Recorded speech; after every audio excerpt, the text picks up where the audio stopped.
Terrasport or VL. Punta na lang tayo sa showroom. Dito na lang sa Nissan Clark. 2025 Nissan Terrasport 4x4. Yung price, 2,469,000 pesos. Gloss black yung V-Motion grill. Pero chrome pa rin yung Nissan emblem. Mas okay siguro kung same na lang sa Pro 4X. Yung headlamps, quad LED projector. Same lang yung headlamps ng top of the line at base model. LED fog light. May front skid plate or bash plate na plastic. 18-inch gloss black alloy wheels. Naka-disc brake na yung front and rear.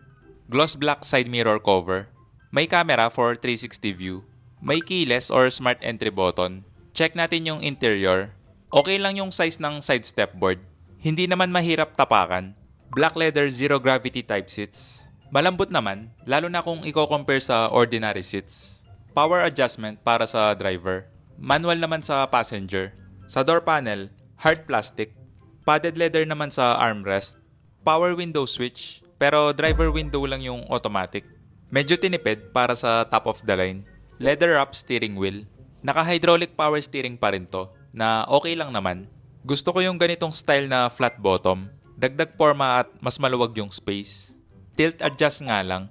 Analog instrument cluster. Para sa akin, okay pa rin yung ganito kahit hindi full screen. Push start ignition. Pagdating sa visibility, okay naman, mataas yung ride height. Kitang-kita pa rin yung hood. Medyo makapal nga lang yung A-pillar na pwedeng mag-cause ng blind spot. 9-inch infotainment screen. May volume and tuning knob. Dual zone climate control. Maganda yung feel ng knob, solid at walang wobble. May 12-volt socket at 2 USB port. 4-wheel drive control. Hindi ko sure kung mas okay ba na mas malapit sa passenger yung knob. Pero parang mas okay ata kung mas malapit na lang sa driver. 7-speed automatic transmission. Electronic parking brake. Rear differential lock. Useful to lalo na kung di na kaya ng 4-low. May illuminated vanity mirror yung sun visor. Same sa passenger. Dampen yung glove box.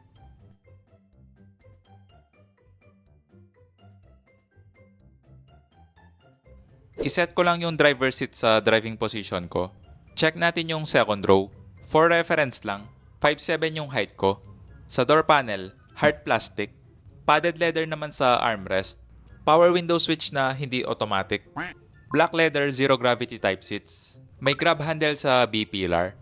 Nakaset na to sa driving position ko. Yung legroom, maluwag na rin yung knee room. Okay naman yung foot space. Makakapag-stretch ka pa rin. May foot lamp. May 2 USB port at AC vent. Hindi flat yung floor, pero hindi naman sobrang taas ng hump, kaya hindi naman mahihirapan yung uupo sa gitna. Okay lang yung headroom, nasa 3 to 4 inches pa. Hindi rin problema yung seating position, kasi reclining seat naman to. May overhead AC vent. Map light, baka ako lang naman, pero hindi ko feel tong flip down monitor. Parang mas okay kung sunroof na lang, or iles na lang sa SRP.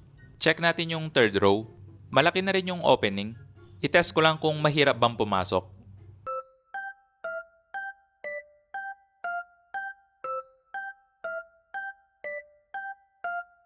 Fix lang tong second row. Walang forward or backward adjustment. Yung legroom, sagad yung tuhod sa backrest. Bakit nga ba ganyan yung seating position?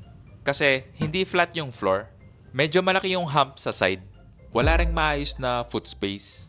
Ganito na yung pinaka-comfortable na position para sa akin. Yung headroom, may space pa naman. Okay naman yung design ng rear end. LED taillight. Medyo hawig lang ng konti sa Fortuner. May reverse camera, parking sensor. Mas okay siguro kung iba na lang yung badge nito. Para lang maiba ng konti sa VL. Check natin yung cargo space. Hindi pa to equipped ng power lift gate. Kailangan gumamit ng konting lakas kasi medyo mabigat. Malaki na rin yung space.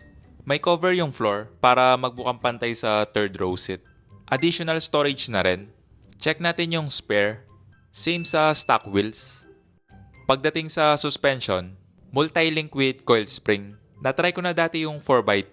Maganda yung ride comfort. Ito pa rin yung 2.5 liter YD25 turbocharged diesel engine. May mga nabasa ako na feedback na delay daw yung acceleration. Once ko lang na-try yung Terra, kaya baka mali ako. Pero hindi ko naman na-feel yung delay. Pa-like na lang and subscribe. Paalam.